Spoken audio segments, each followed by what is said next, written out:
कालची जी घटना आहे, काल अमोल त्या ठिकाणी एका कार्यक्रमाला गेला होता। त्या ठिकाणी कार्यक्रमाला एक जण हात मिळवताना त्यांच्यावर हल्ला करण्यात आलेला आहे।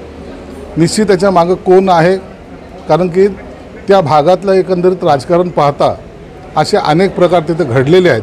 म्हणून याची दखल माननीय शिंदे साहेबांनी घेतलेली आणि मुख्यमंत्री साहेबांनी घेतलेली, त्याचा तपास करून योग्य तो कारवाई सुद्धा केली जाणार आहे। तर जरांगे पोहोचलेले मुंबईला, त्यांनी म्हटले सरकारने गोळ्या मारल्या तरी आता हटणार नाही। जरांगेचा मोर्चा मुंबईमध्ये पोहोचलेला आहे। मी ईश्वरचरणी एवढीच प्रार्थना करेल की कोणतेही संकट किंवा कोणतेही अनुचित प्रकार त्या ठिकाणी घडू नये। या सगळ्या आरक्षणाच्या बाबतीमध्ये जो काही निर्णय घ्यायचा आहे ते मुख्यमंत्री, दोन्ही उपमुख्यमंत्री हे निश्चित त्याच्यावर आपसामध्ये चर्चा करून घेतील। मला वाटतं तो जो काही निर्णय घेतील तो सर्वांच्या हिताचा असेल, एवढं मात्र निश्चित आहे। सर, मुख्यमंत्री एकनाथ शिंदे असताना त्यांनी ज्या पद्धतीने जरांगे पाटील यांचं आंदोलन यशस्वीरित्या हाताळलं होतं, त्या पद्धतीने फडणवीस साहेब आंदोलन हाताळतील असं वाटतं? हे तिघ जण एकत्रित आहेत।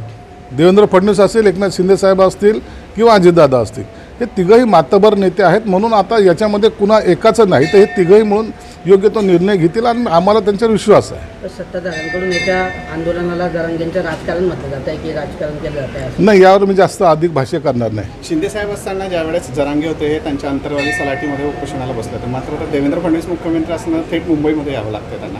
नाही, याबद्दल तर तो बघा, तो जरांगे पाटला स्वतःचा निर्णय, त्यावर मी भाष्य जास्त करणार नाही। आणि हा विषय हा वरिष्ठ नेत्यांच्या पातळीवर आहे, म्हणून यामध्ये आमच्या सारख्यांनी बोलणं उचित राहणार नाही।